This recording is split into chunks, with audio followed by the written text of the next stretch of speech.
I see those big, bright, shiny red trucks just a-trucking down the road. Those big, bright, shiny red trucks just a-looking for another load. Well, it's a family tradition, any Rocky Mountain day. Our fathers before us showed us the way. We work for asphalt cowboys and concrete kings, but that's never been a problem, cause we got diesel in our veins. We've got diesel in our veins. I see those. What's up, JFW family? Welcome back to the Channel 23 podcast. The purpose of this podcast is to reach out and touch your fleet, to engage and inform everyone with all things JFW. Man, episode 211 in the studio today. We got Jim White, Brother Dave White, and Super Dave Weldon. How's it going, everybody? Happy New Year. Yeah, good morning, everybody. Yeah, Happy New Year. Good to be back. Seems like it's been forever. Forever and a day. Yep. It's always good to get back to normal. I like normal. Yeah. You know, I haven't said the Pledge of Allegiance in 3 weeks. Let's do it. I pledge allegiance to the flag of the United States of America and to the republic for which it stands, one nation, under God, indivisible, with liberty and justice for all. Still got this nagging dry cough, but we're going to get through it. I think it doesn't help as dry as we are either, Jam. There's no, like you need to run a humidifier in your room or something, or in the house or something. I might have one. It might help you at night to get rid of that. I know the shower helps. Nice hot shower. So There you go. Father God, we thank you for the opportunity to go out and do some trucking today. We pray for the safety of our fleet, all of their families, and all the other families and individuals we come across on the road today. We pray for patience and making the good, safe decisions. We pray to be accident-free and that we all make it back to the comforts of our homes this evening. We pray for healing and 100% recovery for all of our family members that are ill, no matter what. We trust you, God, and it's in Jesus' name we pray. Amen. Amen. As a reminder, anything you hear on today's podcast is not the opinion of JFW's. It is just the opinion of the four men in this room. Episode 210 has a total of 328 downloads. We are at 105.8 thousand total downloads, and we have 912 followers. Wow, that seems like it's gone up, hasn't it? It's gone up. Yeah. We're still working on that bulk loads bump. Bump. Yep. When we get to 106,000 downloads, we'll have a pizza party. Nice. Yeah. Yep. All right. It's time for the Dad Joke Challenge. Super Dave, you already told us some undad jokes. Do you want to go first with some? I'll do that, sure. Dad jokes? So these are the appropriate ones I picked. Helen Keller. Oh, boy. You know who she is, right? She walks into a bar, and then a table, and then a chair. Oh, boy. Oh, boy. Wow. Why are frogs so happy? Because they ribbit? No. It's because they eat whatever bugs them. That's a dad joke. This one here is another funny bone tickler I liked. A man asks a farmer if he can cross his field instead of going around, because he says, you see, I have to catch a 4:30 train. Farmer says, sure, go right ahead. And if my bull sees you, you'll even catch the 4 o'clock train. That's a good one. Too funny. Bada boom. Bada bing. Well, I only have one, and I'm curious if you guys know which side of the chicken has the most feathers. The top side? The wings. Breast side, I don't know. The outside. Oh. Okay. Oh, man. I looked for stuff to start off, and I don't think we've done this one. We might have done this one, but it's about the person that stole my stuff. So, to the person who stole my glasses, I will find you. I have contacts. To the person who stole my place in line, I'm after you now. Ha. To the person who stole my limbo stick, that was a new low. Dang it. To the person who stole my dictionary, Ooh. I have no words. Oh. To the person who stole my bed, I won't rest until I find you. Wow. And then the last one here, to the person who stole my depression medication, I hope you're happy now. Joke's on you. Yeah, That's a good one. heard that one before. Yeah. But did you hear about the chameleon that couldn't change its colors? Unhappy. No. Mm-mm. He had a reptile dysfunction. And since we're kind of on the low road, do you know what Beethoven does in his grave? He rolls over. Decomposes. I actually took that one out, but after hearing Super Dave, I put it back in. It made you feel brave, huh? All right, new employees. We got Shane Sherlock, Jorge Ruiz, Jerry Lopez, Miguel Hara, Alex Corral, and Richard Romero. Welcome to the fleet, men. Yeah, welcome everybody. Welcome. Welcome aboard. We got a lot of celebrations to catch up. I went back to the week of Christmas. Awesome. So, anniversaries, Alan Caballo, he hit 1 year on the 23rd. Ricardo Cordova hit 1 year on the 2nd. Fabian Sotelo, 1 year on the 2nd. David Higuera, 1 year on the 6th. Mark Dillon, 1 year on the 6th. Jesus Sanchez, 1 year on the 6th. And Holly White, 15 years, coming up here in a few days on the 9th. Nice. Congratulations, everybody. Yep. Yeah, good to have celebrations to Yeah. celebrate, right? Absolutely. Glad you guys made it. Birthdays, same thing. We went back to the week of Christmas. Carl Jadinger had a birthday on the 22nd. Robert Lincoln, he had a birthday on the 27th. Ryan Clyde, 12/28. Uriel Molina, New Year's Eve. Sam Diaz had a birthday on the 2nd. Fitzroy Nervase had a birthday on the 5th. Also, J.R. Sands had a birthday on the 5th. Juan Ramirez has a birthday tomorrow, along with Richard Gray has a birthday tomorrow, and then Kurt Spencer, he has a birthday coming up on the 9th. Friday. Happy birthday. Yeah, happy birthday. Yep. Yep. Happy birthday, everybody. Family birthday celebrations. Jennifer Holloway had a birthday on the 21st. Michael Kelly's son Finnegan had a birthday on the 21st. Jovan Rizzo's son Hades had a birthday on the 21st. Rich Fleckenstein's son Weston had a birthday on the 28th. Fabian Sotelo's son Levi had a birthday on the 29th. Derek Jellum's son Mateo had a birthday on the 30th. Tommy Trujillo's wife Sontravia had a birthday on the 4th. Diego Main's wife, Isabel, she had a birthday today. She's having one today, I should say. And then Javier Solis, his son Luis, has a birthday tomorrow. Nice. Happy birthday, everybody. Yeah, happy birthday again. Good stuff. Missed a couple weeks. It builds the list there. Oh, yeah. Yep. Drivers doing it right. Do you guys know Hooches? Who Hooch? Do you guys know who Hooches? Yes. Hoochie Lee. Yep. He's doing it right. And Todd Dole is still doing it right. Both of those guys have been on the do it right list before. Yeah. So, good drivers. Yeah. Doing it right means, no following too close, no speeding, no left lane, looking out the back window when you're dumping. Yeah, no Doing it call-ins. They're doing it right. Yeah. We do have those people here. We got a lot of discussion topics today, so let's dive right in.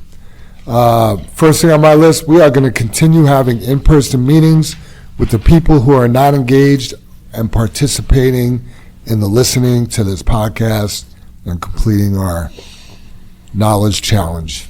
So, starting this week, we'll look next week and start that back up. Yeah. So, next on my list, if you didn't receive a dispatch and there has not been an announcement about it or a discussion about it, meaning dispatch didn't put out an announcement saying, like, if you don't receive a dispatch, you're not working, the chances are you're most likely not off, meaning you are most likely going to be working. Maybe dispatch just slipped through the cracks you didn't get a dispatch, I would just be here at 5 a.m. or at the very least call. A lot of times that'll happen, and we'll call the driver, and they'll be like, well, I didn't get a dispatch. I thought I was off. Yep. Yeah. So. Yeah, we hear that excuse a lot, Jim. Yeah. And I mean, it's pretty. I don't know that many people that really live over 30 minutes away, or it's pretty easy to get here at that time of morning if you're 30 minutes away. Call at 5. You're here at 5:30. You're out before 6. No penalty, no nothing, and you've communicated. Yeah. You know, but like you're saying, just don't count that you didn't get anything. I mean, we try to communicate with everybody, but the thing is, we have 100 people or better to communicate with. I have to work. Yeah. So if I didn't get a dispatch, I'd be like, What's going on? what's up? Yeah, I would what's like up? to come and work. Or I'd actually just be here and be like, well, you guys didn't tell me I was off. I wanna go run some loads. Yep. So Yep. cool. Yeah, I want to back up just one, Jim. Okay. To keep having the in-person meetings with those who aren't engaged in the podcast. I want to just spit out there that the 3 meetings we had were really good, but we explained to everybody that it wasn't a penalty. Trying to get them to come to the meeting. It's like we're not having a safety meeting. We're not being safe with that group of people. Right. They have no idea what our programs are about or what's going on in the company or anything, and it's something that the insurance company requires, we require, and there's just no participation. It's not discipline. Yeah, it's not discipline. It's not a punish. It's a punishment to us. Yeah. Because we got to. But we're not doing our job well without having some kind of participation. Yeah. Yeah. Absolutely. So tell your co-drivers. If you're listening today and you got a buddy that's not, let them know. Say, hey, check it out. Absolutely, and we went over and over the test, which is not a test. If you're struggling with this, get with one of us. I mean, we all sit there with, however, I don't know, what do we end up probably with like 30 people we went over it with, Jim. Yeah. That the test is not a test. It's just a knowledge quiz of do you get some of this stuff? Right. Are you listening? Are you listening? And you explained it, I don't know how many times. It's not political. It's not religious. No. It's just about the stuff. Those are the questions. And, to be involved, you need to know what's going on in your company. Yep. Appreciate you backing up to that, Jim. Yeah, sorry, I just was like, no, that's because the meetings are a pain in the ass. That's what I'm saying. It's a punishment to us. Yeah. Especially having 3 in 1 week. I mean, we should just combine it into one.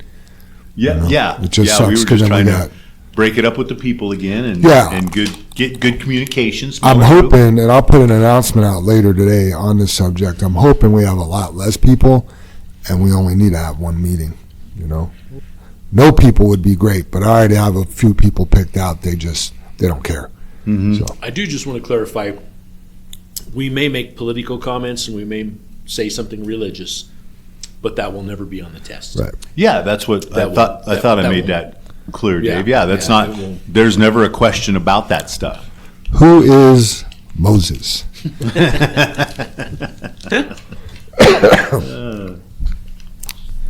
All right. DVIRs. When do we need to fill out and turn in a DVIR? Anybody? Every day. Every single day. Yep. Yep. And just for you guys, in case there's somebody, what is a DVIR? I was just going to say that. What does DVIR stand for? Right? That Does stands everybody for- understand that? Yeah. Denver Vehicular Inspection Report. Receivables. Oh. Pretty close. So DVIR is daily, the first letter, daily, meaning every day, vehicle inspection report. Okay? That's not optional. I don't know where that gets lost in translation. Like, we might fill one out, we might not. We may put the mileage down, we might not. It needs to be filled out completely. Now, JR has been working hard in Samsara on creating a new DVIR process where it's electronic, and we're hoping that, well, you'll have to participate in that or you won't be able to log in and do your stuff on Samsara. So, yeah. Yeah, and again, that's about being a good company, a better company, being able to be defendable, all the things we went over and all the things we've talked about in the last, 211 podcasts or 210 podcasts. Yeah. yeah, just trying to, and you guys need to know that as a driver, no matter where you go. I mean, isn't it the law? That's what I mean, Yeah, Jam. I It's think- not. You have to fill it out. Yeah, it I think doesn't. it goes beyond that. It's about you doing your best at what you do. And you're a driver, and you need to inspect your truck and make sure it's safe to go down the road. Yes. So you know, Overrated. as a driver, you need to make sure that, your equipment is ready to go because you're the one behind the steering wheel. You're the one operating that vehicle. You are the captain of that ship. Yep. All right. This is from JR. US 40 on the I-70 frontage road by Wallstrom. Please don't go up that loaded. Come down the canyon and stay on I-70. So if you need an alternate route, that's, we say, or it's been proven, or Brother Dave, I know you're big on this, that is the steepest grade in the state. Yeah, paved road. That's Yeah. the steepest Yep, paved yep. road in the state. So if we're loaded trying to climb that, it's just really hard on the truck. It is. Yeah. And that's been a long-standing policy. Yeah. I think it just, things get forgotten from time to time. Well, we weren't running Wallstrom for the longest, and then, Pit 21 didn't exist yet. Right. So, Yeah. Yeah. And it would make sense to come down I-70, get off, climb that. Right. None of it makes sense out of 21. So. exactly. Yep. And then also from JR, 72nd by Central is restricted. It's truck restricted. Not only is it very clearly posted, but Brandon's placed multiple yellow signs at the exit directing trucks to only turn left and not go straight or turn right. So, should be pretty clear over there. Yeah, It- and I it mean, should be. trucks can go that way. When you're exiting Brandon, you can't. I mean, when you're sitting there, fuel tankers, other trucks go down that street. Oh, gotcha. And I think if you see that, it's marked that, so that's part of their permitting and all the other stuff. Both directions though, south and east, you could go both or just south? I think you can go south, Jim, but Just not making a right. Yeah, not. I mean, you can go right. I mean, because tankers go through there. They Gotcha. come up from the refinery. I know you're not supposed to go straight across. It's restricted. Okay, weight so restricted. straight is restricted. Yeah, yeah. Straight is restricted, and I know there's no right turn signs there, but Mm-hmm. if you do right turn, like you're talking about, Jim, and you go down to the stop sign and make a left, so you're going east, that's illegal. Oh, That's yeah. restricted. That's That's restricted. That's the one, we met those neighbors when we tried to get our permit, and they dinged us, and we were able to go, hey, we'll put a deal around that, a geo fence Geofence, around yeah. that, and we went back in time, and we were able to prove to them, it wasn't us. Oh, nice. You may have seen a red truck, but it wasn't us. Nice. So, yeah. Very cool. Turn off your trucks while fueling here at the yard or anywhere else. Why do we want to turn our trucks off while we're fueling? Vibration. Now you're going to say, what does vibration matter? Well, when the truck is idling and the fuel nozzle is just softly wedged in the tank, it's just gravity held in the tank, and it's got pressure against it, pushing itself out because fluid is running through it. The vibration of the truck sitting there running can vibrate that out, and the nozzle will pop out. Even if you're standing there, unless your hand is on it, you got a mess on your hands. It's just going to suck. So shut the truck off. It's just safer. Okay. I like to shut them off too so we could hear. Yes. Maybe you'll catch an air leak. Maybe we'll catch an air leak. Yep. And then honestly, with you, when one truck's running, it's not that big of a deal. But when we have the whole fleet coming in for the safety director standing there, it's just easier to talk and deal with things with the trucks off. So, Yep. Yeah, just good practice. like Makes sense in a lot of ways. yep. You turn your car off when you're getting gas, don't you? I don't. I don't. Yeah. If it's cold, Depends how cold out it is. Yep. Absolutely, Super Dave. Yeah. Actually, I always do unless my wife's in the car, and it's super cold out. There you go. Super Dave, what is the max weight we could haul into Aurora? 80,000 pounds gross. Okay. Where's And 36,000 pounds on your tandem axle sets. Gross. Gotcha. Where's Plant 12 located? That's in Aurora. Okay. Beautiful city of Aurora, Colorado. Yeah, so we're getting a lot of loads, even over 85,000 into Plant 12. Ouch. Yeah, even if you're taking the back way from, Ragsdale or wherever you're at, Fort Lupton up there, 80,000 max going into Aurora. And that's a deal that we made a long time ago with the city.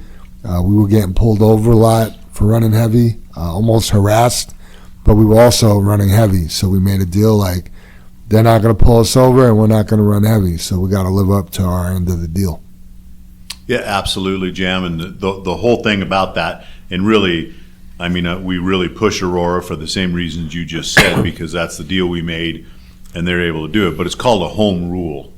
And any municipality can enforce their home rule. Secondaries, you always think, hey, they're 85,000, but you can be in Denver, you can be in Aurora, you can be in, Commerce City, and they go, hey, our home rule is our city streets are only allowed 80,000. That's all you're allowed. It doesn't matter whether it's a secondary. The only place they can't interfere with it is if it's a state highway running through their city. Gotcha. Like Colfax is a state highway. Like, 224, 285, 257, a state highway. Unfortunately, that might go, Chambers is not a state highway, right, no, Jim? Yeah, exactly. So theoretically, though, you could run 85,000 across Colfax. Yes. It's a state highway. Yeah, Aurora can't bug you for that right there because it's a state highway. Good to know. But you get off there, they're just home rule. And I'm complicating it. The thing is you shouldn't be over 80,000. Yeah. And what's it called? A home rule. Home rule. You may want to write that down. Yep. So. I kind of have to question that, Jim, because they used to pull us over on Gun Club, and that's State Highway 30, and they would give us tickets. And this is my experience when I was driving every day for being over 80. Yeah, I think the thing is, though, Dave, if you're on Gun Club, how do you get off a Gun Club? You're on their city street. It's like, well, how did you get here? Well, you were on I-70 someplace. Right, yeah. You know what I mean, Super Dave? So, yeah. But that was just something we did away with. We don't haul overweight. They don't bug us. Yep. No, most people don't know Denver has home rule too. Yeah, that's what I mean, Dave. Yeah, it's not. People don't think of that, but it's It's same not law just in Denver. Aurora. Yeah, because I wanted to bring up. I know Jam's going down the list because the next one here is running heavy on the interstate is just not worth it. You're going to get away with it for a while, but we just had that ticket this last summer. Was it $9,000? Yeah, she was 101,000 pounds on Highway 76. Was totally oblivious to what her weight was because while she was getting loaded with rubble, she just had her feet up on the seat and was on her phone, not paying attention. Never looked at the load gauge. Yep, cop. The way the cop even noticed is he could just tell by the amount of surface area on the trailer tires that was on the road. He could tell that that truck was squatting a little bit and she was overweight. Mm-hmm. Yep. And it was everybody else's fault but hers. Yeah, going through that. So it watch your weights, and we just had that this summer. I talked about it in our safety meetings that we're having with the guys that aren't listening to the podcast. Is we had 4 people get a ticket at the portable scales there off of Kipling, and 3 of them we warned them about it. We went over the tickets. We went over, don't go through there. Check your axles, and they thought they were okay with their gross. I'll be all right. Yeah, I'll be all right. It doesn't work that way, you guys. Yeah. And again, we build that reputation of JFW is always heavy. We've had the Port of Entry guys in here. We've had the State Patrol in here. We've had other companies in here. We talk about just this podcast going, hey, we have a problem that we haul overweight, right? Yeah. It's don't do it. Yeah, the Adams County Sheriff that pulled that rock tub over that was 101,000 pounds, when I showed up, he even said to me, because we just so everybody knows, we had to have another rock tub pull up next to that truck and do some shoveling. Mm-hmm. Yep. But anyway, was it slurry? I can't remember what was going on. But anyway, it was rubble, Jim. It was okay. Yeah. Or slurry, yeah. But either way, doesn't matter. We had to, shovel. Yeah. Anyway, he said, you guys have a reputation for running heavy. Yeah. So that's a bummer. That's too bad. I do just want to clarify that, somebody might be listening to that and going, well, I'd never haul 101,000, right? And that's the reason that was a $9,000 ticket. Right. educate yourself on the fines in Aurora. If you're even 5,000 pounds over, I bet it's over a $5,000 ticket. I mean, Aurora is through the roof. Yeah, it was always $1 a pound, wasn't it? I don't know, Dave. I just know Aurora years ago went to the progressive scale. So, I mean, like the first 1,000 pounds is $1. The second 1,000 pounds is like $1.50. The third 1,000 pounds is like $2. And I don't know those. I was using that as an example. Yeah. I don't know that's the numbers. I'm just saying it's progressive, man. 5,000 pounds, but hell, it might be a $7,000 ticket. I don't know. All as I know, it's not worth it. Right. It is not freaking worth it in Aurora. No, and everybody's got to understand that, you know, as I guess as we all get tight on money, the cities are short on money, they don't have the funding, everything else, they're going to go after the money-making pieces of their enforcement.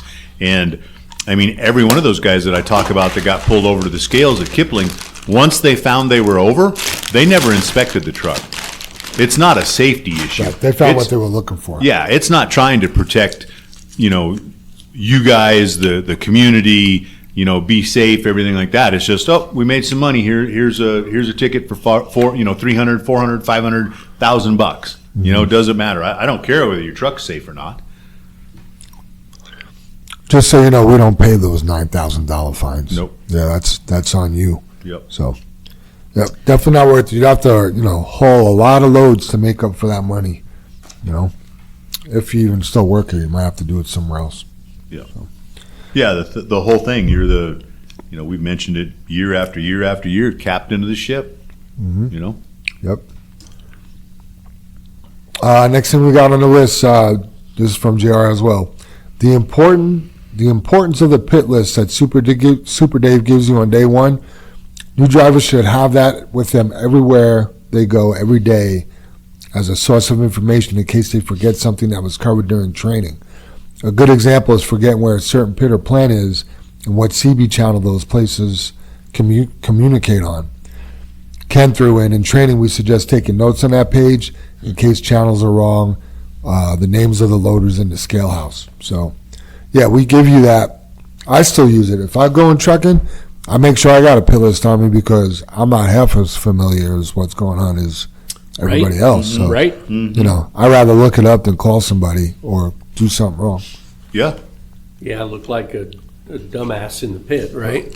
Right. Next on the list, contact the shop for shop problems, right?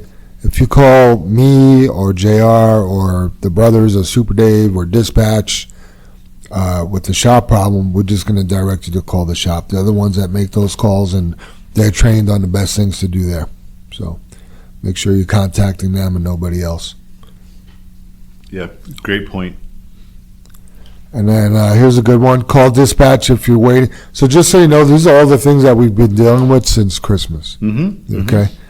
Call dispatch if you're waiting more than 20 minutes to load.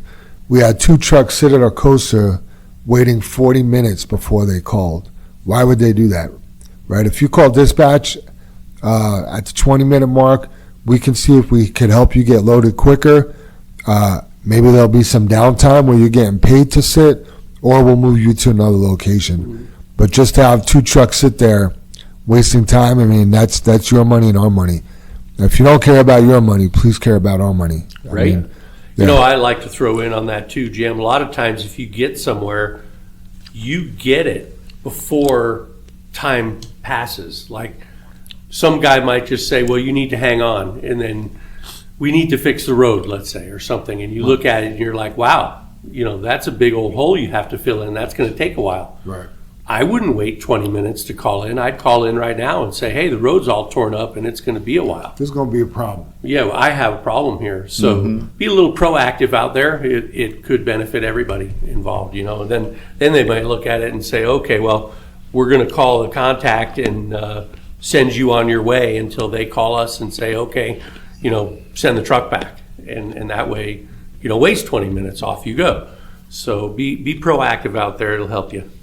Yeah, again, Super Dave, you know, all these episodes we've talked about, we've had a little bit of break here.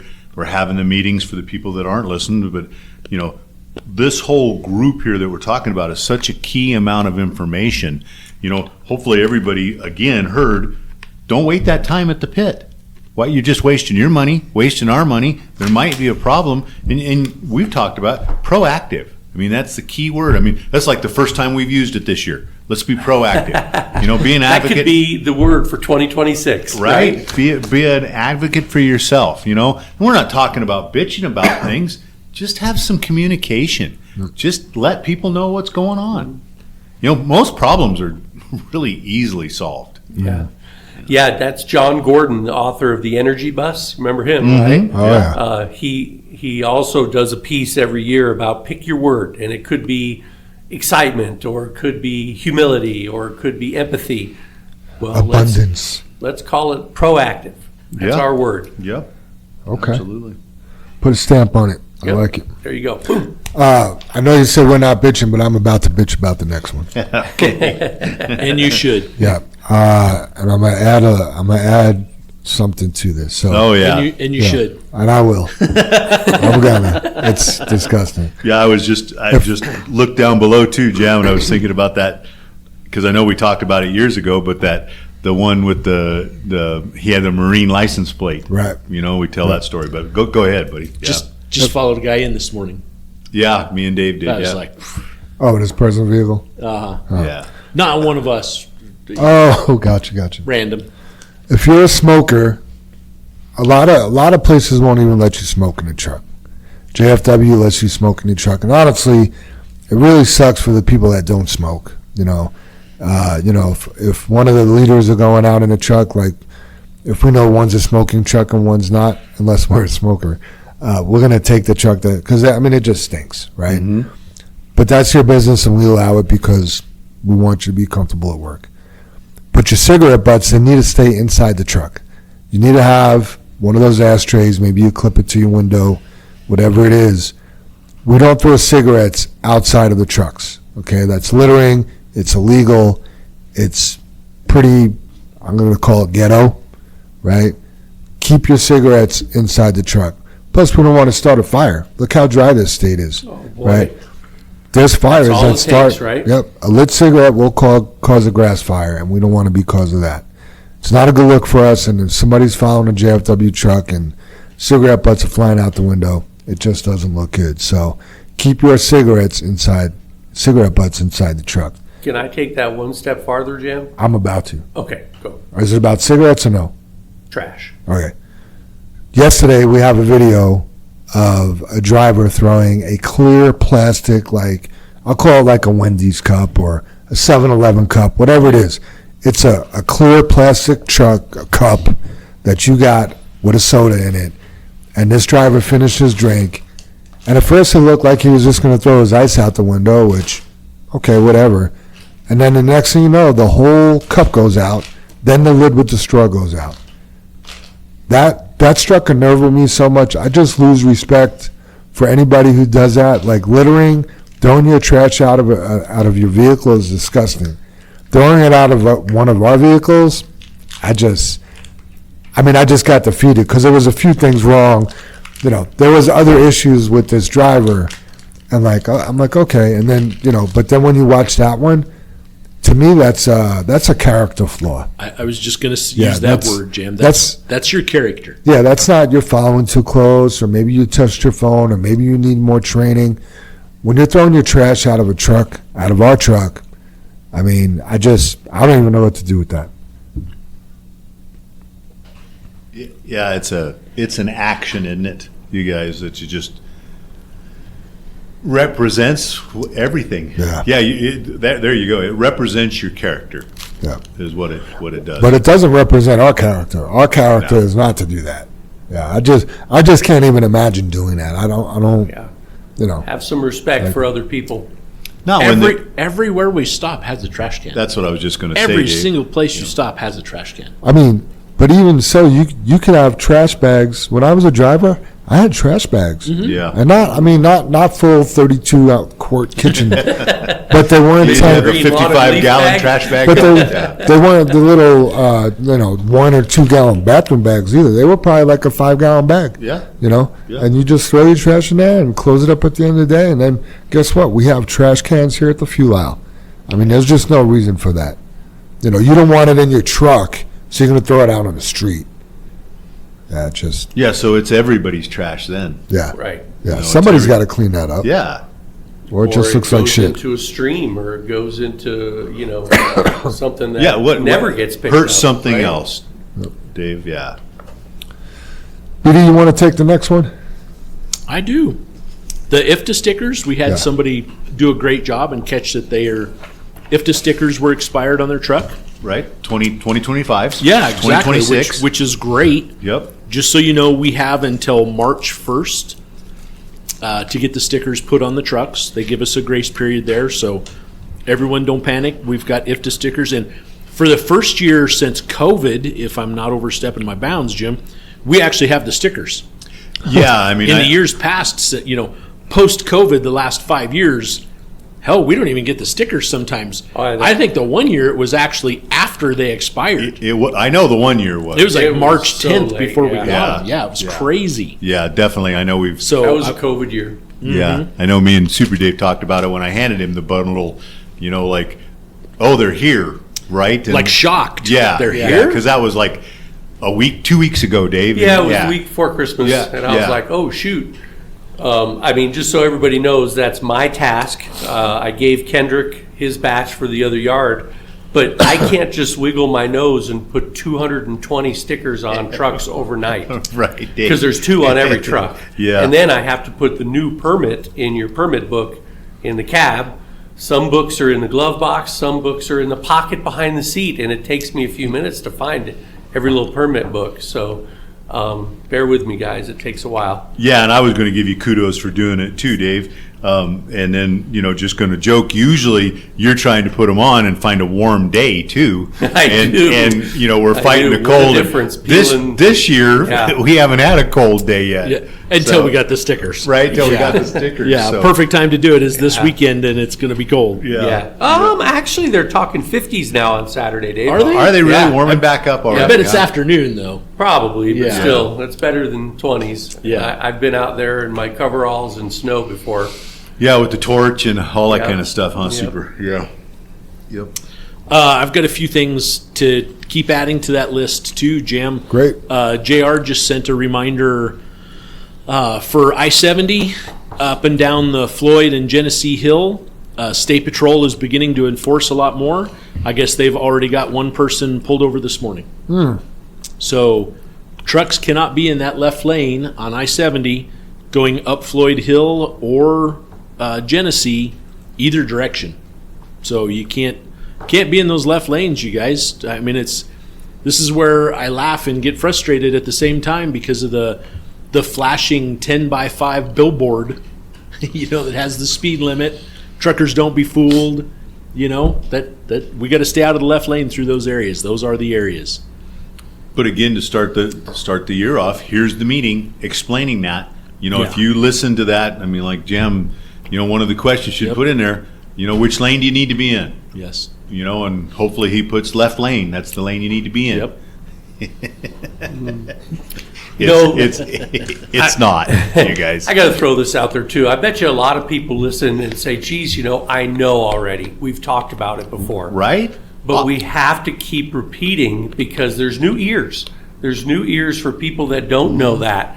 And, even if it comes down to don't curb your tires or bump them in the morning and check your tire pressures, we have to keep repeating that to keep it on the forefront of your mind when you're doing your pre-trips or you're driving I-70. Maybe if we mention that on the podcast today, maybe you'll be driving down the I-70 tomorrow and want to pass a car and say, oops, I can't do that because they just said that on the podcast. Yep.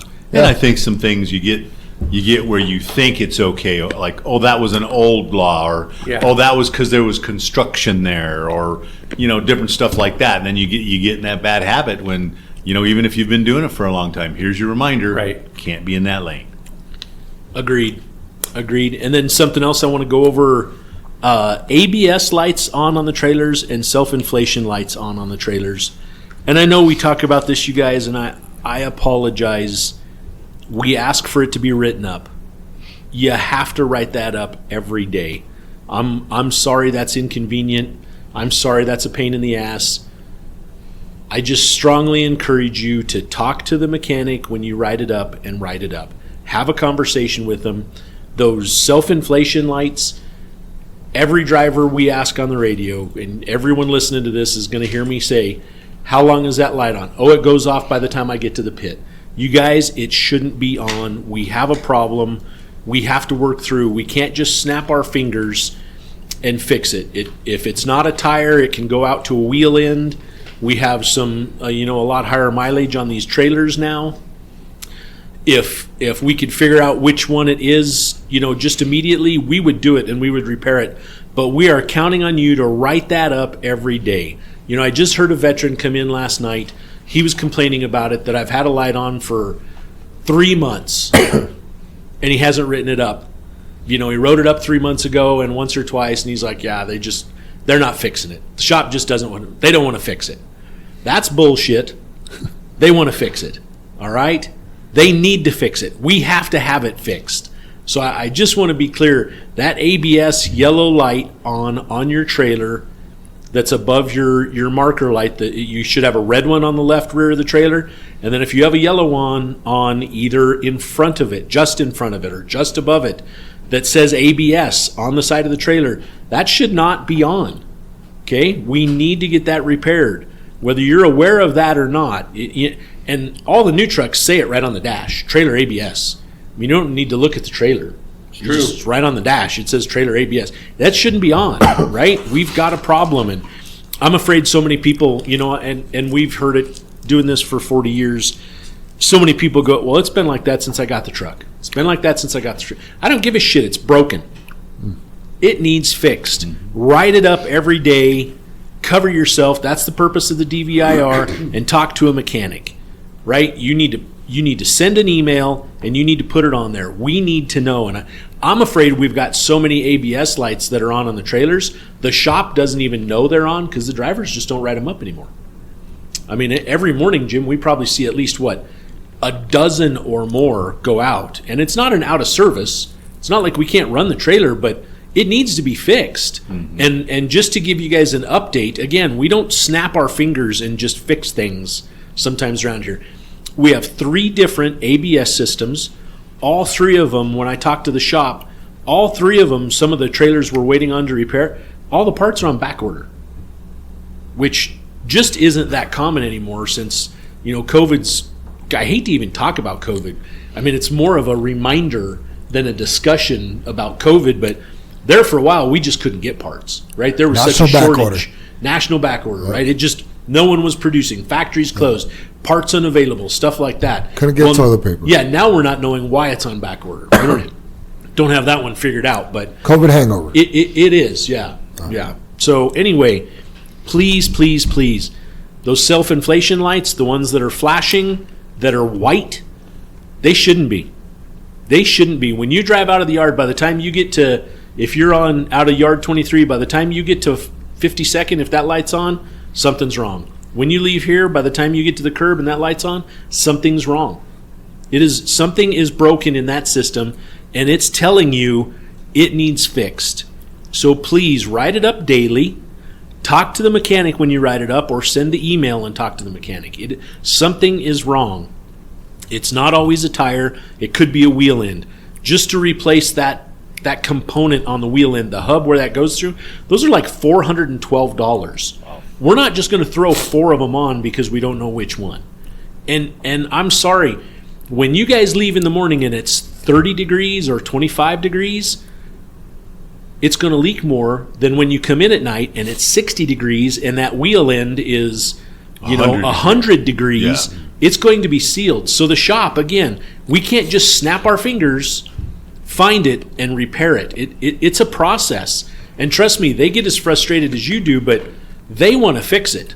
And you guys have to help. It's a whole communication thing. If we don't communicate and we don't talk to people, we just get mad. Or we just blow it off. Right? My light's been on since I've had the truck. Well, how long have you had the truck? 4 months. It's broke.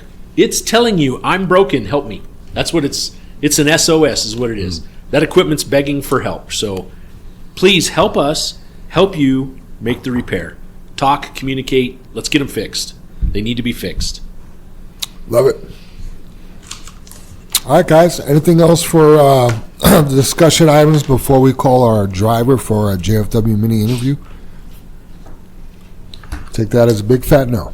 Yeah, I'm good, Jim. I don't know. I was just trying to soak up everything Dave said about the tire inflation system because I think it's, I don't know if it's an understanding, when we talk about it in the morning and we see the guys leave in the morning, that when they bring the truck in, it's like Dave just said, it's warm, the system's been airing a tire. Let's say it's a tire, with a very small leak in it. And you park the truck, 20 minutes, even an hour later, the shop goes out because it's been written up, brings it in. They check all the tires, but they had to start the truck. It had to air up in the yard. So if the tire was barely low, it aired it up in the yard. Then you'd bring it in, you take the hoses off the wheel ends, and you check the tire pressure, and they're all at, 100 PSI. So they go park the truck, then it sits for 8 hours or 7 hours. Then that leaks off that tire. And I guess I don't know where the communication thing is, the piece about you're not understanding that it's a slow leak. Right. And like Dave's repeated over and over, it's broke. And I really, Dave said yesterday, would you please get with the shop and have a discussion? I mean, the quickest way to find out if it's something wrong with like the hub end is if you have the light coming on every day, when you come in and park, take the hoses off the tire ends. Take them off the valve stems on the tires. Leave them off. When you come in the next morning, before you put them on, before you do anything, you walk around with the air gauge and you check and see if there's a tire that's low. If there's a tire that's low, that's the problem tire. Then have a discussion with the shop that, hey, I found this tire. It was at this pressure. Just don't go tell them, hey, my left front axle is a flat tire. Communicate. Tell them what you did. Yeah. Let's figure it out. I don't know. I guess. And then the next step there is if the tires are all good, don't put the hoses on. Yep. Pull out of the spot and come up to the shop and let's see if the light comes on. Yeah. Now we've got a really good clue of what's happening.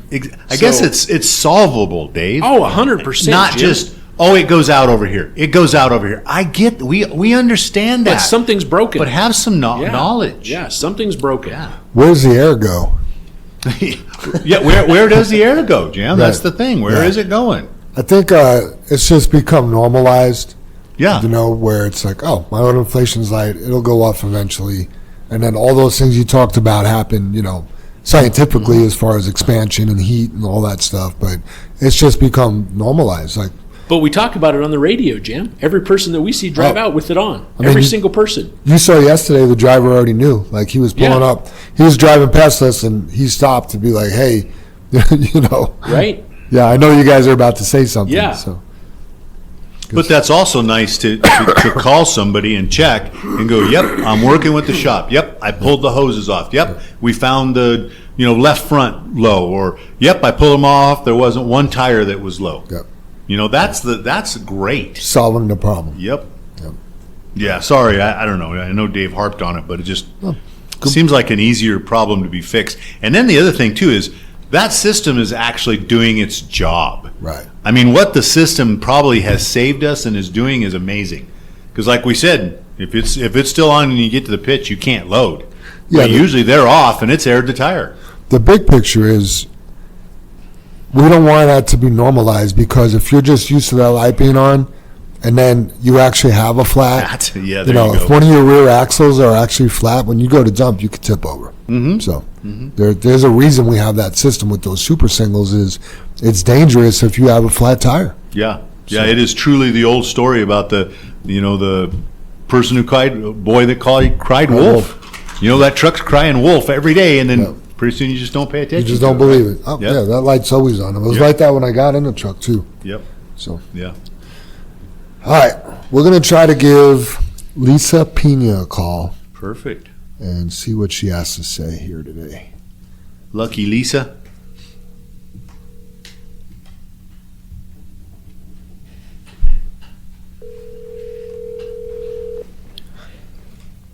Hello? Hi, Lisa. Hey, what's going on? Don't say anything crazy. You're on the podcast. Well, I'm headed up to Fairplay, so I don't know if I'll have reception. Good morning, gentlemen. Well, you got reception now. So Hey, Lisa. we thought you'd be a good person to call because you like to talk and stuff. I do like to talk. Hey, Mike. But in addition to you liking to talk, you're a good driver. You have a great attitude, and we enjoy having you here at JFW. So tell us, Lisa, how long have you been driving? I have been driving for a little over 3 years. Okay. What was your first driving job? It was hauling aggregate and dump, belly dump, side dump. Okay. And what's your favorite thing about driving? I would say definitely fresh air. I really never had an indoor job as an adult, which is super weird. Always worked construction. I like to be able to breathe fresh air. I like to know what's going on in the Nice. sky, the wind, everything. Was your first driving job up in Wyoming, or was it down here? It was here out of Erie, Colorado. Gotcha. Okay. And what do you like to do in your free time, Lisa? I do a lot. I stay really busy. In the summer and the fall, I play softball, or spring, summer, and fall, I play softball. I'm pretty big into that. Nice. My daughter does dance, so I'm a dance mom. I like to go to church. I like to spend time with my family, and I really enjoy cleaning, which is really strange, but it's my zen. Nice. How old is your daughter that's in dance? She'll be 16 in a month. And you have, in addition to her, you have a son, correct? I have 2 sons and an older stepdaughter. Oh, nice. My Awesome. boys are 23, 25, and my stepdaughter's 31. Gotcha. Okay. Lisa, if you were the host of this podcast, what would be something that you'd want to address? Oh my gosh, that's so crazy that you guys called, because there was something. Oh, this morning, somebody stole my little sweeper. And this is the second time in like a month. Your tailgate brush? I want to address to the newbies and other drivers that Super Dave has more. You don't have to steal them off other trucks. You just got to Okay. ask. Yeah, that's frustrating. Yep. Well, we'll get you a new. Did you get a new brush? No, because I just realized it was gone. Oh, when you I went to unloaded sweep. my first round. Gotcha. Yeah, So what'd you do? You just morning. use your hand? my big old handle broom. Oh, gotcha. Hey, nice. Way to solve that problem. If you can instantly master any skill, what would it be and why? Oh, I've thought about this before too. So I love what Bennett said. I love the discipline, so that would be one of them. But a new one that I have just been enjoying, that's not super spiritual or I don't know, mental or anything, is I wish I could do impersonations. I wish I could impersonate people because I think it's so funny and so entertaining. Nice. That's awesome. And what's the most embarrassing thing that's ever happened to you in public? I have so many, and I just black out. I don't know. I'm gonna omit from this one. You're gonna omit? You're gonna? All I right. don't know. Plead the fifth. Plead the fifth. All right, Lisa. Well, you My have whole life, I always say the wrong thing. How about that? Constantly, well- I say the wrong thing. You could ask Kendrick what I said in class last week at the written and practical or whatever. Oh, we're gonna call him right now. All right, Lisa. Well, thanks for playing. Have a safe trip up to Fairplay, and we'll see you when you get back. Thank you, gentlemen. God bless. God bless. Bye. All right. What is next? What's going on? Well, this is pretty big. What's happening at R23? I heard we have a potential move-in date. A move-in date. There's been the word April thrown Wow. around, Jam, but I'll believe it when I see it. There's a lot. It looks like it's moving fast, right? But I Right. mean, there's a lot to be done. Right. But I mean, they poured another chunk of concrete today, or they're doing it now, basically, out to the fuel islands. And then I believe they'll prep the other side of where the fuel islands go, because we have a strip where the fuel dispensers are that we're still waiting for approval of permits.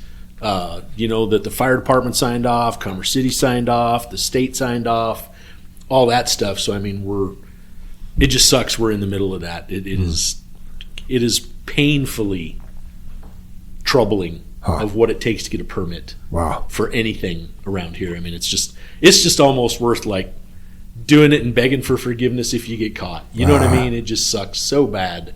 To do things the right way is so hard. But anyway, yeah, we're working through that. They've got the framing almost done upstairs now. So you can literally walk in and see offices and walls and stuff. They're working on electrical kind of everywhere. Sprinkler system is really close. All the heat out in the shop, wash bay and welding shop, or the trailer shop, is probably 75% done. I mean, they're venting it, and then the plumbers will come in and run gas line to it all. So I mean, it's in. Garage doors are almost complete. I mean, they're cranking away. Poured a lot of sidewalk last week. Finished around the front with sidewalk, and probably halfway down the west side, halfway down Forest. We're going to have to change some truck route over there, because probably if the weather holds next week, I would guess we will tear up Forest before where the old gate was, in front of the, when I say in front of the scale, before where the old gate was. We have to cross the street with a drain pan and a new grate for drainage, and that will tie in. All the drainage in the yard will be complete as far as access to the drain. We still have all the grading to be done in the rest of the yard. Okay. But it's moving along. The we call them pipe ballards, but they're not pipe. They're actually Maverick blocks, like you see at a Maverick gas station or at a truck stop. Those are ordered. They're in Utah. We hope to send somebody over. There's 2 loads of them. Pick up next week. We've got blocks down in Colorado Springs to build a wall on the west side, and then pour concrete where the trucks are going to park on the east side of the yard. There's a lot shaking over there. It's busy. I got a question. Because they've got the doors down now, did we pour the floor in the wash bay yet, or no? No, they still have plumbing to do in there. And honestly, Dave, when we've talked to them, they don't even care about that. With the nice weather, they're focused on anything they can do outside, because it can be 0 out, and they can come in and work inside that wash bay. You know what I mean? They can frame it. They can put it, because they need to pour that.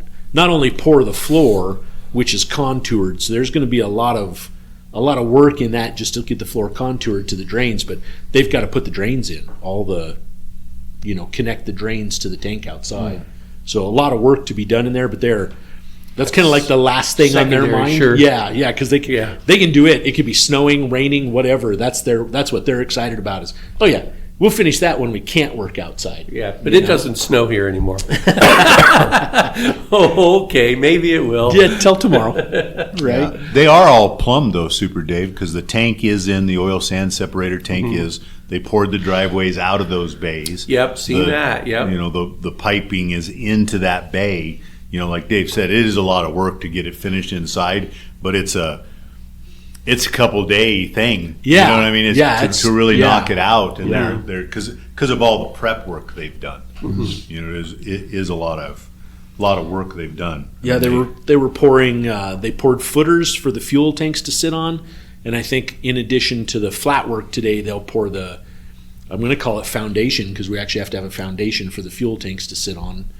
So they'll get that poured, I'm assuming today, in addition to the flat work. So Nice. yeah, It's like and I don't know who does it. I'm guessing the engineer guy that you talk to all the time.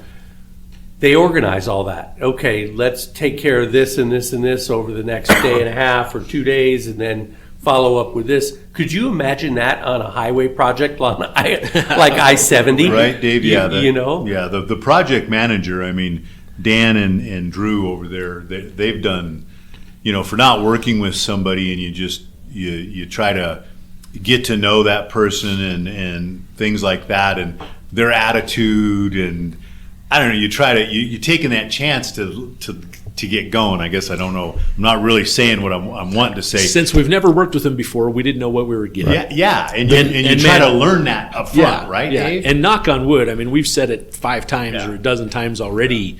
They've been great. There are people. There are people. Yeah. I mean, what's really nice is you go over there, and honestly, I'm sure there's a lot of projects that when the owners show up, the GCs are like, last thing we want is that guy, whatever. Right. They're like excited we're there because they're like, I'm glad you're here. Let's discuss this. Right. Or this is where we're at. You need to start thinking about this. You know what I mean? And get that way when it comes time to make a decision, we're not blindsiding you. You got a week here to figure this out. You know what I mean? They're just great. They're good at their craft. Yeah, and that like what you're kind of asking, Super Dave, or stating is to get all that lined up. They're really the next step guys. Smoothly and to get things finished, like you just said, as far as holding off on the wash bay floor, because that's not necessary right now. Yeah. Because and then I mean I don't know, because he said the plumbers would be in to kind of, there's not much to do upstairs with the walls and the drywall and stuff like that, but whatever it takes to run like the gas lines, and like Dave said, they're about to plumb the heaters through the roof, vent them and stuff. I mean, we're probably a week away from having heat in the building also, wow. Dave, or 2 maybe. I know we got to set the valve and do that kind of stuff, but then we have heat. Wow. You can close the doors and turn on the heater. Yeah. It's That's really, awesome. really simple. It's sure. I guess that's when I go over there. It looks really simple, but I really know what it takes. Oh, yeah. And you're just like, good job. They have good to job. schedule these companies. Yeah. There's a certain company that comes in and installs those heaters, Yeah. How do you fit in with their schedule? Because they've got that building, this building, who knows? Maybe someplace in Texas that they have to do. Who knows, right? Yeah, because that's the we were talking about ordering lights for the offices, Super Dave. They're trying to, we're not like an architectural company, and we don't need to go, look, would you like this type of fancy light? We just need a nice new LED light.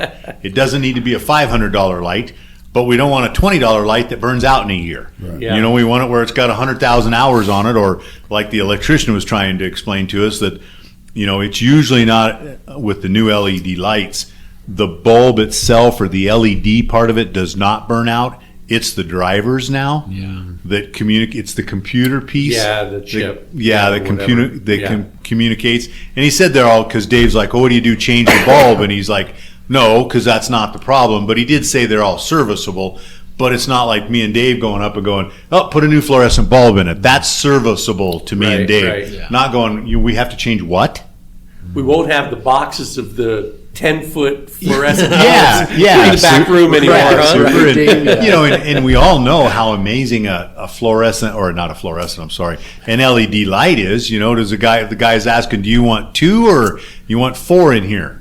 You're like, well, You're like, I don't know. yeah, Dave, and and then the new stuff. He said he was going to bring one down. It's literally 1/2 inch thick. That's all the light is. It's like the fluorescence above us here or in a building, is a 2-footer, 2x4, right? He can bring that 2x4 light in, but it's only 1/2 inch thick. Instead of this one being like 4 inches, Yeah. this is 1/2 inch. That's cool. Yeah. Right, and it'll go right in the. We've been discussing, because we were going to leave it more commercially looking, Dave, where you looked up and you could see the heater ducts and the beams and stuff like Exposed. that. Everything Exposed, like you do when you go in a restaurant. I was going to say a restaurant, yeah. Right? But in a restaurant, you don't have like offices, Super Dave, and we're learning this as we're going, because they framed the upstairs. Well, they framed it in really nice, clear to the ceiling, and so that gives you the sound and the privacy and all that kind of stuff. So it looks like it will be better to put a drop ceiling in and make it a little nicer. Not that the unfinished look isn't, because it's commercial, it's cool. So, but yeah, it is really, really neat to see the changes over there. Yeah, good guys. We definitely that's a contact that we'd like to keep working with in the future, is those guys, because we've hauled loads for them, moved material. Yeah. That was a lucky strike right Yep. there. It was. It really was. It was. Yeah. But that kind of goes to their character. here's a guy working up the street, Drew is, and he sees whatever 100 trucks go by and go, maybe I should go down and ask those guys if they can haul me some dirt. That's the type of guy he is. Right. Very cool. What else we got coming up, guys? Just want to talk about the end of year. I know we've mentioned it as like a Christmas party over the last few years and stuff like that, but it is really the end of the year party. We do one every year. We give out the calendar and we talk about what's happening in the future and stuff like that. And that will be next Friday on the 16th. We're gonna have lunch. We're gonna have the barbecue guys come in like they do every year. So look forward to that and hand Frank's out barbecue, Jim. I love it. Yeah, hand out some gifts and just kind of have everybody together in one place to celebrate and say thank you and be together and break some bread and all the good stuff that we don't get to do all year long. Sure. And so that's next week on Friday the 16th. And like I said, we'll shut down on noon and we're working on we try to come up with something new every year and something that'll help the whole entire team. And so we have a new program that we're going to announce on Friday something that'll take us into the future. Wow. Again, a little perk for everybody And you guys know what this is? No, we don't. we got 4 days to make it up. But yeah, it'll be exciting. It just, I know some people may view it as a hassle or whatever, but I like to see everybody. I like to break bread and be able to be in one spot and have that once a year. Nice. Community. I love it. I like the barbecue. I look forward to it. Absolutely, Dave. Absolutely. Yep. All right, we're going to get into, I put it down as a safety topic of the week. JR put together the 2026 Samsara safety updates. We got some changes we need to discuss. To help keep our team safe and improve our fleet data, we are implementing the following updates to our Samsara system for 2026.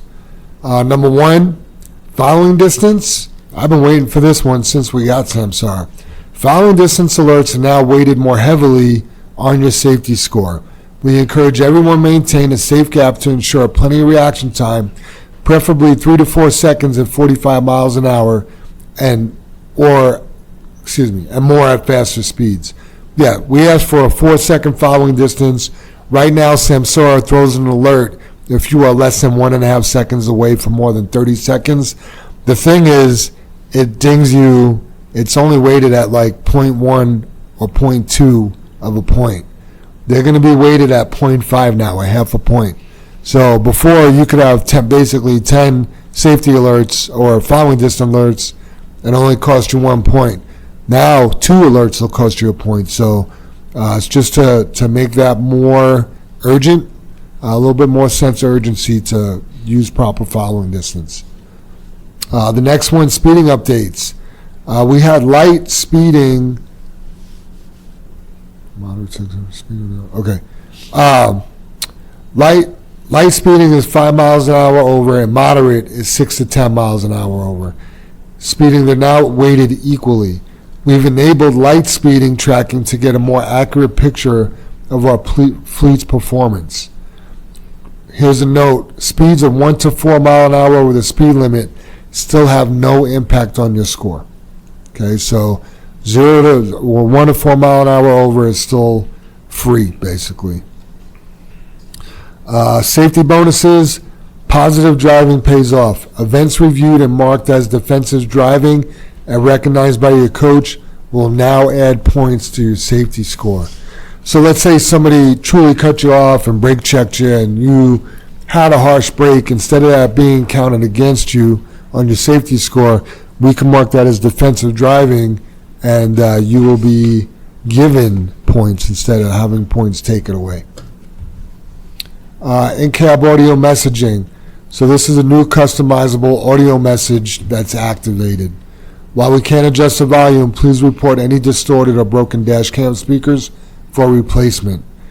Any message sent through our dash cam will also appear in your Samsara driver app in case you missed anything. Weather adaptive safety. The system now uses real-time weather intelligence to adjust settings during rain and snow. The alerts, you will hear an audio alert when entering and exiting hazardous areas. This helps promote safer driving by making in-cab alerts more sensitive during adverse conditions such as heavy rain or snow. When a vehicle enters a severe weather region, the driver hears an in-cab audio alert. Hazardous road conditions detected. Reduce speed and increase following distance. When the vehicle exits this area, the system plays road conditions have improved. Normal driver settings are restored. The thresholds, while in severe weather, the speeding alert threshold is reduced to 5% below the posted limit. For example, 60 mile an hour, the alert's going to sound at 57 miles an hour. And then the context multipliers. So safety events like speeding or following too close, they're now more weighted more heavily when the AI detects wet roads, snow, or construction zones. I think that's great, Jim. I mean, what a good safety reminder. I mean, how many times have you been coming to work and you know, we're the first among the people on the roads in the morning, you know, because we start so early, right? And you're in a snowstorm and you're doing 45 down Highway 36 and somebody barrels past you at 60. Oh, gosh. And you're like, what does he know that I don't know? Right. You know what I mean? You're like, am I stupid or something? And then a mile down the road, you see him in the ditch or crashed or rear-ended somebody or whatever. And you're like, oh, I guess he didn't know what he was doing. And I think that's a good constant reminder that we have a camera to help. You know, we have that intelligent system to assist us. It just makes us better all the way around. And I know complacency, every human being fights complacency, right? I mean, when you get in the habit, hey, I drive 65 miles an hour through this stretch every day.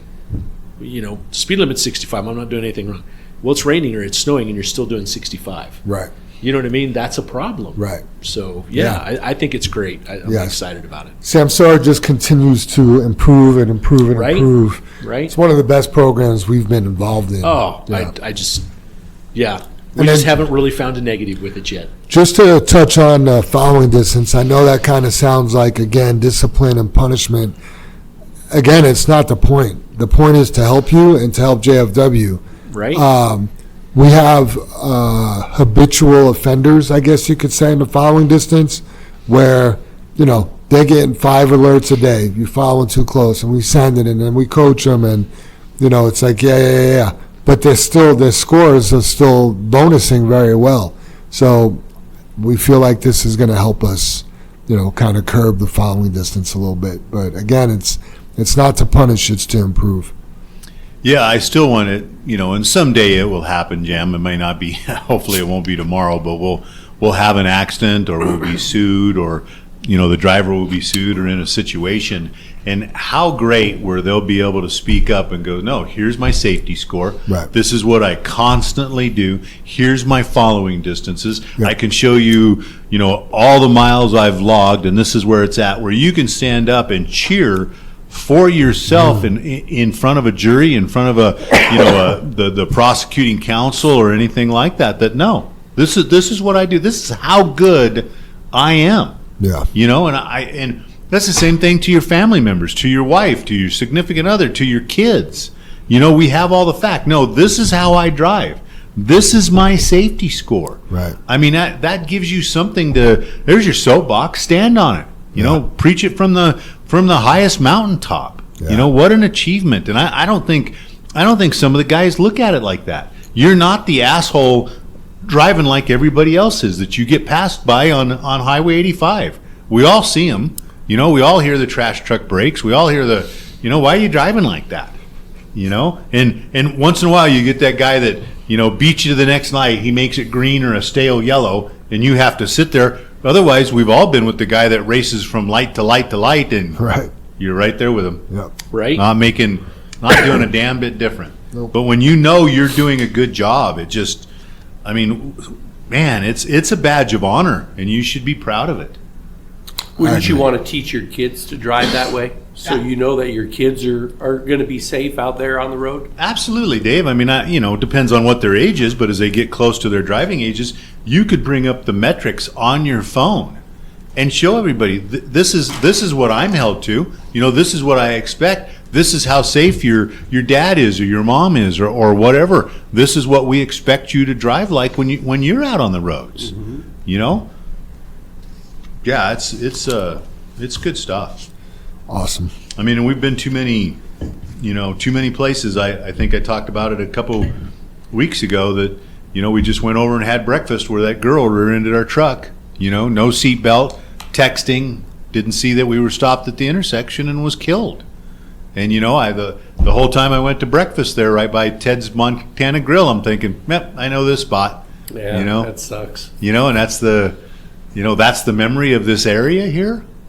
So It's rough. when it's so preventable, just not necessary. Yeah. Yeah, I bet you those parents wish their daughter was still alive. Oh, absolutely. She'd have kids by now and everything. 'cause Yeah, that was a long absolutely. time Yeah, ago. Dave, you don't know what the future holds. Grandkids, all that stuff, right? Super. Yep. And like you're saying, that's a good. Has it been 10 years, you guys, at least? Oh, more. Yeah. Because that was Ray. Ace, yeah. In Yeah. the old purple 003. Right, Yeah. right, So it's right. been way more than 10 years. Yeah, so like you're saying, Dave, if she was 16, Mid she's 2000s, I would guess. yeah, 26, 36, 20 years. Well, yeah, like Yeah. you're saying, Dave, you're spot on. You know what got stopped there? Side note, Super Dave, nobody else will know this, but it was Becky Harden's birthday Sunday, and Janet reached out to the family. Oh, wow. She would either be 48 or 49, Oh, wow, Dave. right? Yeah, Right. wow. Yeah. All right, tips and tricks with Armando, the Sergeant's Valve. By the way, Armando texted me the other day. He says 22 more days. So it's probably about 20 more days or so. 3 weeks, he'll be back. Nice. Yep. Awesome. But he continues to pump out these tips and tricks. That's Number great. 33, driving blind. Good morning, JFW family, and welcome back to another week of tips and tricks. Please remember that the purpose of these tips and tricks are just ways to us to be helpful, better, and safer drivers on the road. Let's be JFW professionals. Situational awareness, 2 words that get brought up from time to time. With bad weather already here and cold temperatures dropping every day, we got to be aware of our surroundings. With that, I'm going to talk about being blind on the road. So whenever I'm driving in inclement weather, rain, fog, ice, or snow, floods, or high winds, I always drop my speed to the best of my comfort. Remember that going the speed limit on any one of these conditions is not only reckless but dangerous as well. We were just talking about that. Rain. If you're driving in the rain and you're using your wiper blades constantly, you should not be going the speed limit. It's like him and Jim. So here's what's funny.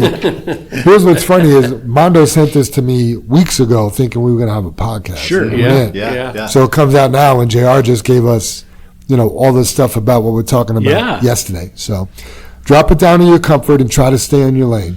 Also, we should increase our following distance by 2 or 3 times just to be safe. Fog. We got to make sure we can see what's in front of us.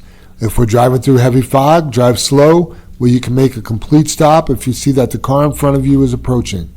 If you got to pass a vehicle, take your time merging and make sure you have your hazards lights on. Remember, never use your high beam during any foggy condition. It just reflects back on you. Ice and snow.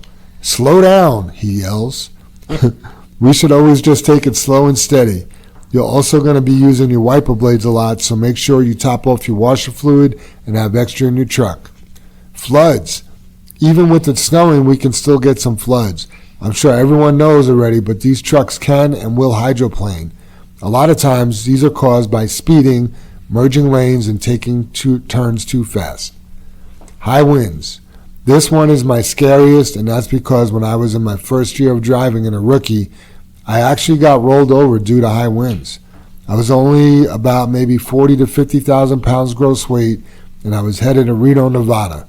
I started my shift at 2 or 3 a.m. that morning, and a wind speed of 70 miles an hour. Yeah, excuse me. Easy to say it blew me like I was nothing, even when I was going really slow. My best advice for this one, excuse me. I'm not crying, I promise. My best advice for this one would be just to pull over and wait until it passes by. So if we're not following these tips, then we're basically driving blind because I'm pretty sure that our eyes can't function the same way as if we're driving in good weather. Ain't that the truth? And everyone should know that when driving in these conditions, overweight permits are invalid. Please let me know on Connect Team, what do you think about this week's tips and tricks? Thank you all again for listening and the positive feedback. Let's start doing things the JFW way. Happy New Year. Until next week, Armando the Sergeant Del Val, 0073. Together we can be better. That's awesome. Great job, Armando. Absolutely. That was good stuff. Soup, you ready to hit us with that high road hauling? Sure. Yeah, I got to throw it out there, too. I always laugh at that car that comes flying by you when it's snowing or raining really hard. And then You see it. you see it, yeah. Yeah, and you're like, you dumbass. Yeah, and you know we've all driven. Nick, you're always with me, buddy. We've all driven for so many years, but you get the guy that, just like that, Dave, passes you at 100 miles an hour, and maybe you don't ever see him, or you do see him wiped out, Then you have your speed that you go on. Then you have that guy that's like 20 miles an hour, going way too slow. Dangerous the other way. It seems like it's dangerous, right, because you're just like, come on, buddy, you got to go just a little faster, and stuff like that. But, me and Dave have joked, the thing about that person that's going that slow and you feel like they're dangerous and they're in your way, you don't see them in the accident. No, you don't. Right? Unless they get rear-ended. Because you're in front of them. But you know what I mean? I bet they don't have an accident, Dave. Yeah. Right. No matter how irritating that is, it's just, slow down. That's the point. Yeah. You see that guy in the ditch and it's like, looks like you need some help. Hopefully somebody stops. Good luck. Yeah. Yeah, I mean, coming in this morning, me and Dave were coming in on Vasquez and went under the underpasses there, but this guy was like going to run into the guardrail. He was way over. He was in the right lane, but he was like way over, like he was snoozing, and Dave backed off and moved over a little bit, like we were just waiting for him to run into the bridge. Yeah, and when he hit it would have shot him into my lane. Yeah. So I was grabbing some brakes, and then he moved over. Calmly, it didn't panic him. No. But that sounds like a drunk driver.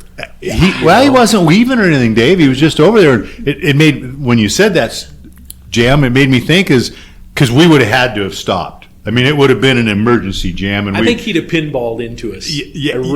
But we would have, we would have had to give assistance, Dave. Let's say he didn't hit us. Yes. We couldn't have passed that one, Jam. You're there. The right thing is you got to help. Oh, yeah. Are you okay? You're not bleeding? Hope somebody stops. Yeah, I'll call 911 for you, buddy. All right, well, this week's High Road Hauling. Man, we got off in the weeds. It's something that everybody needs to learn how to do, and I think it's harder for some people than others, but it's something that everybody should practice. And that is how to manage your emotions in high-stress situations. So your ability to regulate and manage the emotions that spring up in a stressful situation has a direct correlation with the success you will achieve in these moments. In high-pressure situations, it's the athletes who are able to manage their emotional reactions we admire. The individuals who always seem cool and unflinching, even in the midst of what we would perceive to be incredible amounts of pressure. How do they do this? How is that some people seem immune to the normal effects felt in stressful situations? It all boils down to the emotional control they possess. By keeping your emotional reactions in check, you too can be relaxed, confident, and at ease no matter the situation you find yourself in. In order to do this, however, you must learn how to manage those emotions. What is a high-stress situation? What do you deem to be a high-stress situation? Well, it's interesting. It's an interesting question because we all perceive stress differently.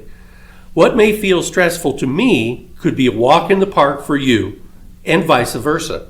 There are athletes that don't feel any pressure in a game that might leave me or you shaking in our boots. They just perceive pressure differently than us. The truth is, stress and pressure are of our own making. How true. Now, this does not make the situation easier to manage or deter the fact that our unregulated emotions can completely derail our performances. What it does, however, is provide us with the insight into why we feel pressure and stress others do not. One of the worst mindsets we can adopt is the belief that we are weak or there is something wrong with us for feeling the stress. When we are experiencing pressure, there are 3 factors at play, combining to generate the state of stress. Number 1, the situation. Let's take a look at this in terms of athletics. And I love going back to this because I always think about those field goal kickers. 1 second to go, got to make that field goal to win the game, right? Let's say you're the Broncos place kicker and the entire game comes down to this field goal. The whole game boils down to this one kick. What would you be nervous? All your mind sees is the weight, and now that lays on the kick in front of you. So the second thing is your cognitive response. What about this situation is responsible for the pressure and stress you feel? Is it the act itself? No. Going off the example above, you would have practiced that same kick over and over since you began playing football. Well, what if you're feeling stress or surreal amounts of pressure? Your thoughts will look something like this. I hope I don't miss this kick. What will my teammates think of me if I miss? I don't want to let them down. My coaches will be so mad if I miss. All of my fans, my teammates, and coaches are counting on me to make this kick. Well, this is known as self-talk, and it is doing absolutely nothing to reduce the pressure and stress. In fact, it's the direct cause of the emotions you're experiencing at the moment. And the third thing is your emotional reaction. Now that your mind is firing, speaking to yourself, transitioning the situation from just another shot into a monumental moment, it's time those emotions get ignited. Our feelings are a direct response to our thoughts. In this situation, you're thinking about the outcome. More specifically, you're worried about what will happen if you miss. That's one of the main characteristics of stressful situations. Rarely do we focus on the positive feelings of success. Our minds become fixated on the threat of failure. As your thoughts come flooding in, concerned about not missing, your emotions will align with your thinking. In this situation, you're thinking about the outcome. More specifically, you're worried about what will happen when you miss. Manage those emotions. Since stress and pressure are emotional responses, managing your emotions is a natural target to focus on. You are the one holding the power to change your emotional response.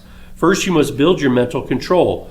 Locate the negative thought patterns and replace them with positive ones. Performing such restructuring on your mind requires you to better understand the mind itself. An action that becomes much easier, the calmer your mind becomes. It sounds silly, but this is where the concept of picturing everyone naked when you're in a public speaking situation. It doesn't work. I tried it. Right. I do that every Wednesday up here and I cry. Next is being mindful. Mindfulness. A calm mind is a mind within your control. It's one where picking and choosing which thoughts are helpful and which ones are not. Quieting your mind is not possible as long as it lives in either the past or the future. Another cliche that's very helpful. Focus on your breathing. Remember past successes. For some reason, in these moments, it's natural for our minds to become consumed with memories of failure rather than memories of success. Instead, you want to remind yourself of all the times you performed that same act successfully. And turn to gratitude. A main culprit of performing poorly in high-stress situations is anxiety. Very true. Gratitude is a fantastic tool to ward off anxious thinking. Anxiety is centered around the thoughts about the future. By turning to gratitude, reminding yourself of what you have to be thankful for in the moment, you eliminate many of the worries about the future. So shift your awareness into the process. When you're in a pressure-filled, stressful situation, what do you tend to focus on?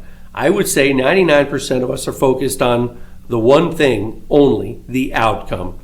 Focus on the process. That will enable you to achieve the result you're after. Pay attention to your responsibilities and the little things that will play into the successful outcome. This will bring your attention to the present moment and take away from the outcome-oriented thinking. So you must begin to work on your ability to manage your emotions under pressure. There are 2 phases to this. You should first undergo the strategy to gain mental control over time, and next you need to have a toolkit full of strategies you can employ in the moment to control your emotions. If you focus on these two phases, managing your emotions in high stress situations will be within your grasp. How do you handle your emotions under stress? Does the pressure you feel often result in lower levels of performance? Check it out. And I love this quote because I heard Bo Nix say it on TV one night after a game. He said, "An old coach once told me that getting to play under pressure is a privilege." Nice. So pressure, I like it. if you think about it, pressure is a privilege. Because you're put in that situation because you can handle it. I like it. Yep. Yeah, you've earned that. I have a couple things, but that kind of attitude, Dave, or that your the self-talk and all that kind of stuff. Like, I can make that shot, and being positive and stuff like that. A few people know that I had my other knee replaced last Monday, and the first one I had done, they're supposed to give you a nerve block, and they give you that shot in your back. And I have some scar tissue in my back from having back surgery, and they couldn't do that, and they had to put me under general anesthesia. So when I went in last week, the anesthesiologist came in, and she says, "Hey, I understand you need to have general anesthesia." She goes, "Not a nerve block." And she goes through all the stuff, how a nerve block's better. And I'm like, "Yeah, I understand that," but I said they couldn't get that in there last time. And she looks right at me, and me and Holly, and she looks right at us and goes, "Well, they're not me." And I think about that confidence, and even in my daily life, even with you guys, if you guys would ask me to do something, I probably wouldn't have that attitude of, "Well, they're not me. I can do it." You don't say that out loud. I don't know, Jam. I mean, like making some of your shots, like you've made. Like that's arrogance. Yeah. A couple of the shots you made with your elk and your deer and stuff. In the distances. Do you do some self-talk? Or I got this. You not even think about it, right? I mean, there's a lot of praying that goes on. Exactly. And this lady was like, "Nope, they're not me." And then the way it turned out, no, they weren't her. She was amazing, you guys. I mean, she had a little shirt pocket on, and she goes, "Well, I got a little cocktail for you. I'll put it in your IV. This is what's going to happen. This is what you'll feel." And the other guy, he tried to deaden me like 3 times or 4 times. Every time it hurt. He was giving me a shot, was poking me. This lady goes, "Oh, you're going to feel something cold." That is the most I felt. And that's like, somebody put an ice cube on my arm? Who gives a shit? And I guess it's just the positivity of, and I've told the story to everybody because it was quite an experience. But then on top of it, how do you know to ask for that person? Right. In any situation, whether it's going to your plumber or you're going to your electrician or you're going to your doctor, I want the plumber that says, yeah, he can get that plumbed. Right.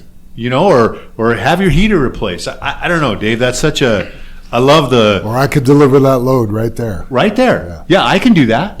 And have that confidence. And it is all about, the biggest sport I play anymore is the golf, but to have that confidence, when you guys played with us this summer, Ken and you and Holly and all of us, you have that self-doubt. You didn't hit the last one right that well. You think about the failure, not the success. Exactly. I just love the people, like you said, and it's truly a pleasure, or a privilege to have that pressure placed upon you. Mm-hmm. And I guess like the doctor, the anesthesiologist, when you can turn that corner and go, "No, they're not me. I got this. I can help you." She was thinking of her successces. Absolutely. Done it before, been able to do it, can do it again. Absolutely. The only thing that changed is before I went into the surgery room for her to do that, she goes, "Can I take a look at your back?" I'm like, "Well, yeah," and I leaned forward and she's like, "Oh yeah, I got a spot right here." Mm-hmm. And you're like, "Okay, wow, let's do your thing." Mm-hmm. So an amazing thing, but I just that confidence, Dave. It's a good piece to lead into my story that I'm shocked. But also with her, she didn't do the bare minimum. She didn't get to the place where she's at by just showing up late and doing a half-ass job. Yeah. She's, I mean, you're So spot true. on, Jim. So true. I mean, she's got, I have a cocktail in my pocket right. for you. She's, yeah. You know what the hell is a cocktail? You know what I mean? But It's Versed and fentanyl. yeah, and she, you're right, Jim. You can't explain that. Yeah. Because I got in there. She said, "Okay, I'm gonna run this in your IV." And the cocktail. She pulls it off. She screws it in the IV, and the only hesitation was she couldn't pinch it or push it in the IV, and she goes, "Oh, your line must be pinched someplace." And sure enough, it was folded and kinked closed. She undid it. Okay, I got that. And then it's kind of like a good buzz where you're not drunk and out of control, and you're not. That's that cocktail. Yeah, it's like, oh, that's perfect. I feel really good. And that's the last thing I remember. So Yeah, I think that. Yes, she's a doctor, and yes, she's got huge responsibilities in her job every day. But wouldn't she want to be known as somebody that's very good at what you do? Oh, yeah. Whether you're a hairdresser or you're a truck driver. And that's right. That's my point, Dave. She showed up prepared. Yeah. Whether she's a truck driver or a doctor, why this podcast that we go over every week, we want you to be your best. Why would you not show up to drive your truck all day long with your cocktail ready? Well. Where you have all your tools. Yep. Why would you not do that? Yeah. Why be the anesthesiologist I had last year that sucked? Right. Or like you just mentioned, you show up to the job site, I can't dump it there. Yeah. Yeah, the anesthesiologist you had last year, he doesn't have a broom to sweep his trailer out. No, exactly, Jim. The funny thing was, though, Jim, you had him last year and didn't know he sucked. No. That's the funny part. No, that's the other thing. You know what I mean? That That's bugs the me. part of the story, so everyone Yeah. understands that. You just thought that's how it was, Thought he was okay. right? Yeah. Until you had this one this time, Yep. and you're like, wow, that other guy sucked. I had no idea, right? She did what he couldn't do. You know what he needed to do? He needed to stand him up in the room and say, "Okay, turn around. I want to see the back." Yeah, Dave. Yeah, it was. Yeah, it's crazy. So my thought here, and I was going to ask you guys off to start the year here, is I ran across this quote, and I need your guys' help. I want your input on it. A little bit of deep thinking here, and chew on it a little bit, gnaw on the bone, get all the meat off the bone. Here is there is a subtle but significant difference between being successful and being a success. That's deep. It is, David. It just reminded me of the anesthesiologist. There's a difference between being successful, and I don't know what you deem successful, and being a success. What is the difference? I'll leave that. We can either That's something for Chat GPT. I wonder how that would answer, Jim. talk about it, chew on it a little bit. Yeah, I mean, your anesthesiologist from last year is probably considered successful. He's made it. He's an anesthesiologist, right? The lady you just had, she's a success. Success, right? Yeah. Yeah. And people measure success. It's not all about stature or position or money, right? But yeah, I mean, I guess some may look at him as a successful person, but she's a success. It's just so fun. I was going to say the exact same thing, What? Jim. It's like bizarre. So, yeah. Yeah. Something to Good stuff. Again. So let's lead the year off. Because I agree with you both. Instead of just being successful, let's be a success.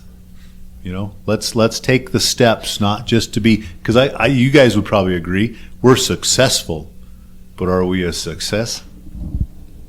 I just want to capitalize on that because I think one of the things that helps do that is having a good character I and agree. being responsible and honest and integrity and compassion, loyalty and respect. They kind of all go. Those are hopefully those are core actions of the people that we have here at JFW, or that's what we expect, or that's what we assume everyone we hire has. Honesty and integrity, compassion and empathy, responsibility and accountability, loyalty and dependability, and respect and fairness, courage. So I think be a good time to start the new year with a lot of those traits. Yeah. And hopefully you can become a success rather than just having a successful 2026. I like it. Per Super Day's request, I did plug it into ChatGPT. And it's so funny because it says, great question, subtle difference, and that's how you kicked it off, but it matters. And then it said exactly what we said. Being successful usually refers to your current condition or performance in certain areas. It's more situational and temporary. It's often tied to achievements, goals, money, status, and milestones. You could be successful at something like career, project, season of life. It measures mostly by outcomes. Example, someone might be successful in business, sports, or school for a time. Being a success speaks more about your whole person and life direction. It's more identity level than situational. It implies character, purpose, integrity, and legacy. It's less about what you have and more about who you are. It's measured over time, often by God's standards rather than cultures. There you go. Yeah. Yeah, and one of those right there, Dave, that you read, and Jim, the same thing is being accountable. I mean, I know we read it in our creed, but how many times do we just want somebody to be accountable? Right. Every time. Right. You're right, Jim. It is every time, not oh, you're okay, I'll give you a pass. You don't need to be accountable. But just like, yeah, own it. You know, or I screwed up, or I didn't check it, or I didn't. But not only being accountable to something bad that happens, be accountable to yourself and perfect your craft and be your very best. Yeah, that's true. Yeah. Well, that's my final thought. Perfect. I know you got yours. Yeah. Seemed like you did yours, BD. I'm good. I have some stuff I can add, and it's not to do with this. So All right. let's roll. All right. Shoot. Good. You good? All right. Well, don't forget to like and subscribe to the Channel 23 podcast. Hit that follow button. Tell all your trucking buddies about us. Let's say the creed and get on out. Let's do it. Together we face and overcome all that stands before us. Together we are accident free. Together we joyfully create honest value for those we serve. Together we celebrate our differences and respect those with whom we work. Together we are accountable for our words and our actions. And together we are the JFW family. All right, everybody. Thanks for listening. We'll catch you next week. Happy New Year, everybody. Be safe. Let's have a great 2026. I see those big, bright, shiny red trucks just a trucking down the road. Those big, bright, shiny red trucks just a looking for another load. Well, it's a family tradition, any Rocky Mountain day. Our fathers before us showed us the way. We work for asphalt cowboys and concrete kings, but that's never been a problem, 'cause we got diesel in our veins. We've got diesel in our veins. I see those big, bright, shiny red trucks just a trucking down the road. Those big, bright, shiny red trucks just looking for another load. I hear there's a couple million tons to move. I see them everywhere. So you best get out their way and watch that sand and gravel disappear. There's another run to make. We gotta get it there on time.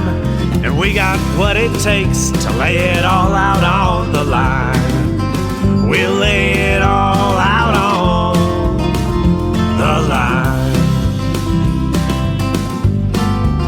I see those big, bright, shiny red trucks just a trucking down the road. Those big, bright, shiny red trucks just looking for another load. Those big, bright, shiny red trucks got the best drivers in town. They got all the tools they need to keep that hammer down. When they hit them scales, they won't need to dodge them, won't need to duck them. They just keep that hammer down, and they keep that diesel trucking. Keep that hammer down, and keep that diesel trucking. I see those big, bright, shiny red trucks just a-trucking down the road. Those big, bright, shiny red trucks just a-looking for another load.